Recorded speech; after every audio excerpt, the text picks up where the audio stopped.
चंद्रपूर शहरात विनबा गेट भागात हॉटेल शाही दरबारमध्ये आपल्या साथीदारांसह जेवणासाठी पोहोचलेला कुख्यात गुंड हाजी सरवर याची आज संध्याकाळी 4 वाजता हत्या करण्यात आली। 5 जणांच्या टोळक्याने अचानक हॉटेलमध्ये येत गोळीबार केला व सोबतच धारदार शस्त्रांनी हल्ला चढविला। या घटनेत गंभीर जखमी हाजी सरवर याचे रुग्णालयात नेताना निधन झाले, तर घटनेत शिवा नामक हाजीचा सहकारी जखमी झालाय। दरम्यान या घटनेनंतर पोलिसांनी घटनास्थळी धाव घेतली। अर्ध्या तासातच या घटनेतील 5ही आरोपींनी पोलिसांपुढे आत्मसमर्पण केले। दरम्यान हाजी सरवर याचे शव जिल्हा सामान्य रुग्णालयात पोहोचताच समर्थक नातेवाईकांनी एकच गर्दी केली। जिल्हा सामान्य रुग्णालयात तणावाची स्थिती निर्माण झाल्यानंतर परिसराला पोलीस छावणीचे स्वरूप आले। 5ही आरोपींजवळून देशी बनावटीची एकूण 4 शस्त्रे ताब्यात घेण्यात आली आहेत।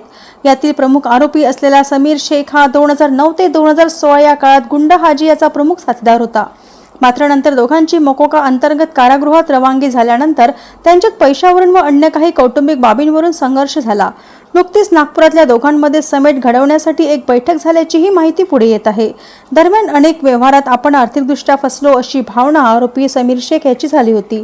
त्यानुसार त्यांनी वेळ मिळताच आपल्या दिग्रसच्या 3 नागपुरातील एक तर घुग्गुस परिसरातील नकोडा गावातील एका साथीदारासह हाजीला संपविले। या कटात आणखी किती लोक सहभागी आहेत याचा तपास पोलीस करीत आहेत। ते आज संध्याकाळी 4 वाजता आम्हाला माहिती मिळाला की गोळीबार घटना झालेला म्हणून। जखमीला ज्यावेळी हॉस्पिटलला पोहोचले होता ते मरण पावलेलं आहे। त्यांचं नाव हाजी आहे आणि आम्ही अर्धा तास नंतर आम्हाला माहिती भेटला की आरोपीच्या लोकेशन वगैरे, तरी पण ते आधी सरेंडर झालेलं आहे।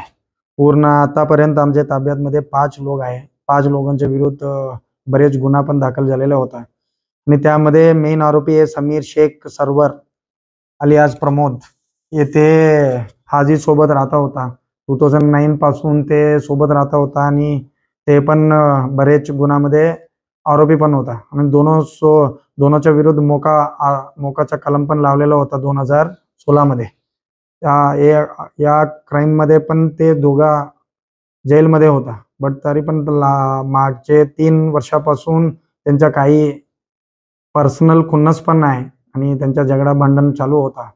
आणि आज विचारपूस केलेला आहे समीर शेखला। त्यांचं म्हणणं असं आहे की ते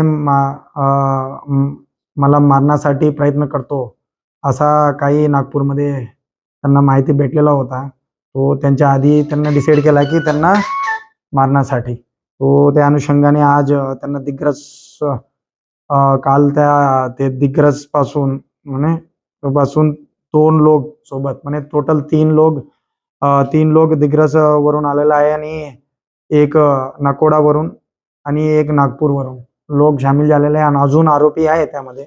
बट आतापर्यंत आम्ही 5 लोक नेम समीर शेख, प्रशांत राजेंद्र मलवेनी, निलेश, श्रीकांत आणि राजेश हे लोकांना आता ताब्यात घेतलेला आहे आणि त्यांच्यासोबत आम्ही 4 वेपन अवैधरित्या जो फायरआर्म आहे त्यांना पण जप्त केलेला आहे आणि चाकू पण जप्त केलेला आहे।